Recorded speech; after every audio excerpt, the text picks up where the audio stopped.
Hello guys, welcome back. As you can see on the screen, today we will discuss about the Swami Vivekananda.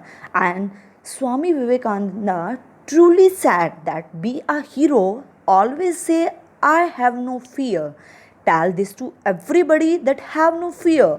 To him, fear is death, fear is sin, fear is hell, fear is unrightness, fear is strong life. उनका कहने का मतलब था वीर बनो, हमेशा कहो मैं निडर हूँ, मैं निर्भय हूँ, सबसे कहो डरो मत, डर मृत्यु है, डर पाप है, डर नरक है, डर अधार्मिकता है और डर का जीवन में कोई स्थान नहीं होना चाहिए, कोई प्लेस नहीं होना चाहिए। यही थी उनकी लाइफ की फ़िलॉसफ़ी।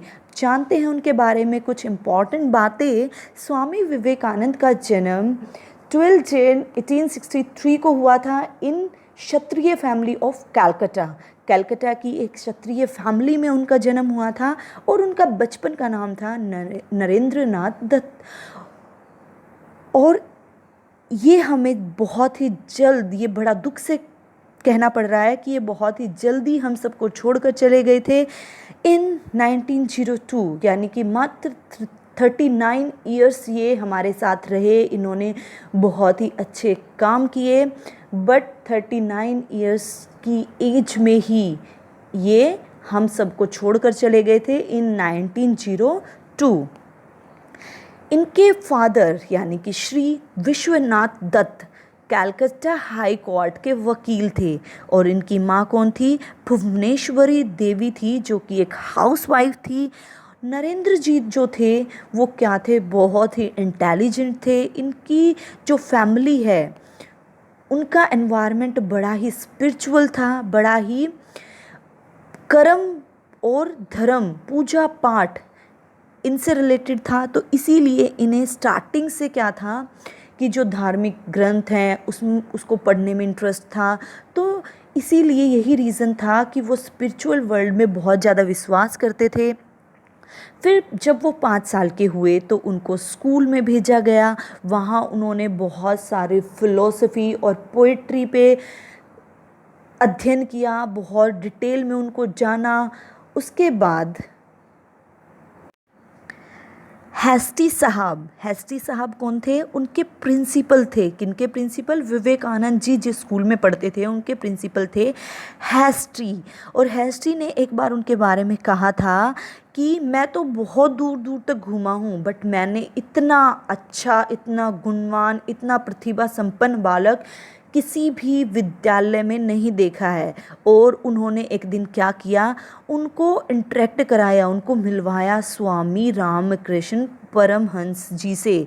और स्वामी जी जो हैं वो नरेंद्र जी के ऊपर बहुत गहरा प्रभाव डाल कर गए और उन्होंने क्या रहा, वो 6 साल तक एक दूसरे के संपर्क में रहे, यानी कि विवेकानंदा और जो हमारे रामकृष्ण जी थे वो 6 साल तक संपर्क में रहे। और उसके बाद 1886 में जो है उनके गुरुजी उनको छोड़कर चले गए, यानी कि उनका निधन हो गया था।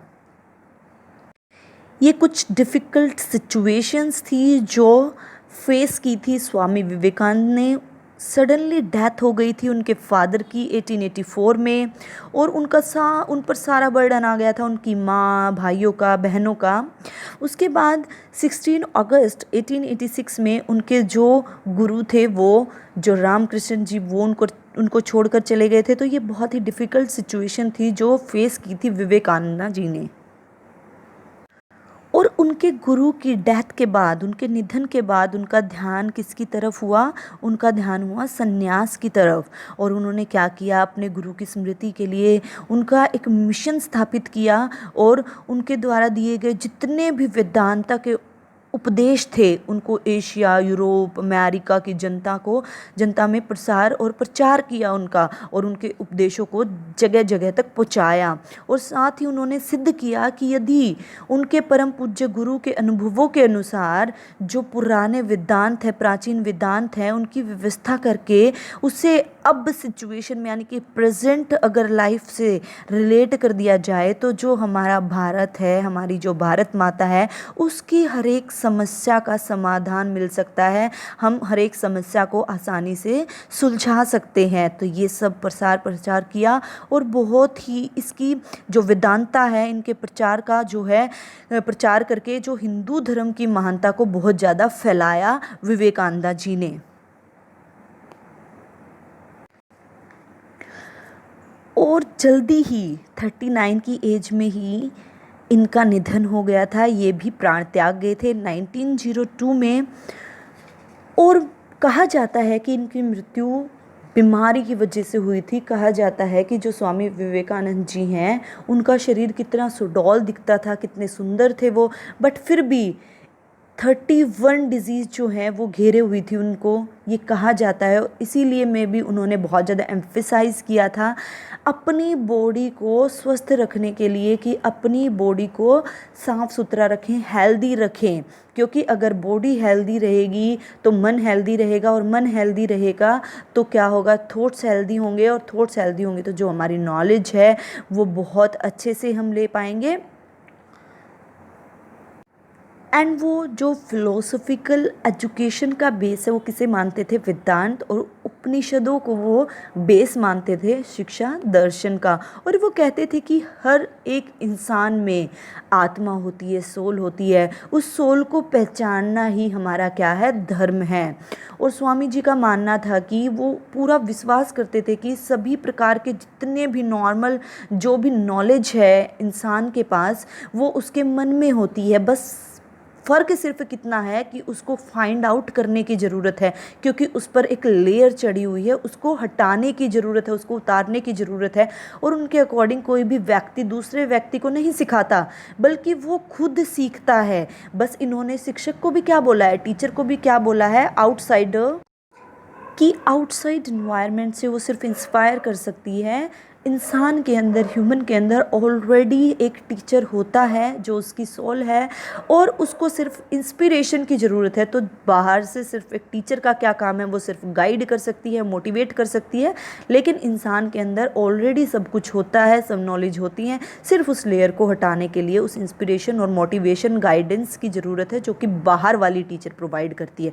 तो इन्होंने दो टीचर्स के बारे में बात की है, इंटरनल और आउटसाइडर। आउटसाइडर जो गाइड करे और इनसाइडर जो कि नॉलेज प्रोवाइड करे। तो इनके बारे में इन्होंने कहा है। और इन्होंने क्या कहा है कि हमें उस शिक्षा की ज़रूरत है, उस एजुकेशन की रिक्वायरमेंट है जो हमारे कैरेक्टर को बिल्ड कर सके, छोले यानी बुद्धि है उसको डेवलप कर सके, जिसको प्राप्त करने के लिए जो आदमी है वो अपने पैरों पर खड़ा हो सकता है। यही है जिसके बाद इंसान अपने पैरों पर खुद खड़ा हो सकता है। इस सब के बारे में बात की है स्वामी विवेकानंद जी ने। कुछ बेसिक प्रिंसिपल्स हैं एजुकेशनल फ़िलोसफी के जो कि हमें इंट्रोड्यूस कराए थे स्वामी विवेकानंद जी ने। इन्होंने क्या कहा है, जो बुकिश नॉलेज है, बुक की नॉलेज को बिल्कुल अवॉइड किया है, वेस्ट बताया है कि जो बुक्स हैं उनको नहीं पढ़ना चाहिए, उनसे शिक्षा नहीं दी जानी चाहिए। तो इसने क्या किया, अपोज किया है बुकिश लैंग्वेज को। इन्होंने क्या कहा है कि नॉलेज जो है वो क्या है, इनसाइड, इंस्ट्रिक्ट, कि इंसान के अंदर ऑलरेडी उसके मन में नॉलेज प्रेजेंट है, ऑलरेडी वो खुद से सीखता है, स्वयं से सीखता है, सेल्फ से सीखता है। उन्होंने क्या बात की है कि जो मन है, हमारे थॉट हैं, हमारे जो कर्म हैं, उसकी शुद्धि किसके कंट्रोल में है, सोल, आत्मा के कंट्रोल में है। जो है इन्होंने किसकी बात की है, एजुकेशन किस तरह की बात की है, किस तरह की एजुकेशन की, चाइल्ड सेंटर्ड एजुकेशन की बात की है। उसके बाद इन्होंने क्या कहा है कि जो वुमेन हैं उनको धार्मिक शिक्षा दी जानी चाहिए, जन साधारण में शिक्षा का प्रसार किया जाना चाहिए, क्योंकि जिस समय इन्होंने देखा था, इन्होंने समझा, इधर उधर सब बातों के बारे में रिसर्च किया इन्होंने, तो इन्होंने क्या देखा था कि जो जन साधारण है उन तक शिक्षा नहीं पहुंच रही है, कुछ ही वर्ग जो ऊपर वाले हैं उन्हीं को शिक्षा मिल पा रही है। तो इन्होंने क्या कहा था कि जन साधारण में भी शिक्षा का प्रचार होना चाहिए। इन्होंने टेक्नोलॉजी जो एजुकेशन है उसको भी एक्सेप्ट किया था कि डिफरेंट डिफरेंट तरह की स्किल्ड जो है एजुकेशन प्रोवाइड की जानी चाहिए, स्किल्स प्रोवाइड कराई जानी चाहिए, टेक्नोलॉजीज़ को इंट्रोड्यूस कराया जाना चाहिए। और इन्होंने जो टीचर और स्टूडेंट के बीच रिलेशन बताया है वो कैसा बताया है, लव का, लवेबल जो है वो क्या होना चाहिए, रिलेशन होना चाहिए दोनों के बीच में। क्योंकि क्या बताया इन्होंने, दो टीचर्स की बात की है, जो एक बच्चे के अंदर होता है और एक टीचर जो बाहर होता है, आउटसाइडर। तो उसका काम सिर्फ क्या है, गाइडेंस प्रोवाइड करना। तो यहाँ पर कोई लड़ाई झगड़े पनिशमेंट की कोई बात ही नहीं है, एक लवेबल रिलेशन होना चाहिए दोनों के बीच में, ताकि वो उसको अच्छे से मोटिवेट कर सके और वो अपनी अंदर की जो लेयर है, जो धुंधलापन है अपनी नॉलेज के ऊपर, उसको हटा सके। उसके बाद ये बात करते हैं कि एम क्या थे इनके अकॉर्डिंग, जो एजुकेशन के एम हैं वो क्या होने चाहिए। फिज़िकल डेवलपमेंट इन्होंने बात की है, मेंटल डेवलपमेंट की, मोरल, स्पिरिचुअल और कैरेक्टर डेवलपमेंट पे इन्होंने बहुत ज़्यादा एम्फेसाइज़ किया है। वोकेशनल एजुकेशन को इन्होंने इंट्रोड्यूस किया, सेल्फ एजुकेशन पे बहुत ज़्यादा फोकस किया है इन्होंने, क्योंकि इनका कहना था कि बच्चा खुद से सीखता है, हमारे अंदर सारी नॉलेज होती है, बात सिर्फ इतनी है कि उस नॉलेज को बाहर लाने की ज़रूरत है। कंसंट्रेशन पे बात की है इन्होंने, चिल्ड्रन के रिक्वायरमेंट के अकॉर्डिंग उनको एजुकेशन दी जाए, वुमेन एजुकेशन पे इन्होंने फोकस किया है। तो ये कुछ एम थे इनके। इनके करिकुलम के अकॉर्डिंग क्या है कि इन्होंने बहुत सारे धार्मिक जो है एजुकेशन को, बहुत सारे अलग तरह के, यानी कि जैसे कीर्तन, उपनिषद, कला, मनोविज्ञान, इन विषयों को भी करिकुलम में इंक्लूड किया है। स्वामी विवेकानंद के अकॉर्डिंग क्या है कि हमारा मेन जो है, मेन लक्ष्य क्या है, मेन एम क्या है, आध्यात्मिक विकास करना। ठीक है। और अगर इनके डिसिप्लिन की हम बात करें तो डिसिप्लिन में इन्होंने क्या कहा है कि बच्चे को फुल फ्रीडम दो, क्योंकि ये कहते थे if you don't allow a child to become a lion he will become a fox.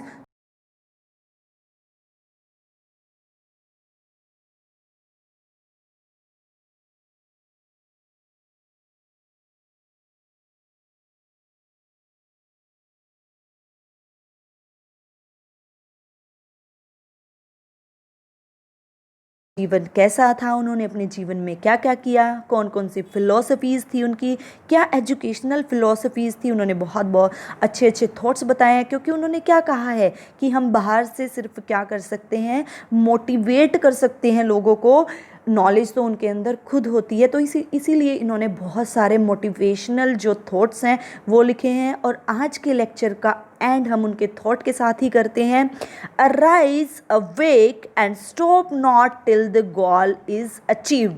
उठो, जागो और उस समय तक बढ़ते रहो जब तक कि आप अपने एम को अचीव ना कर लें, आप अपने गोल को अचीव ना कर लें।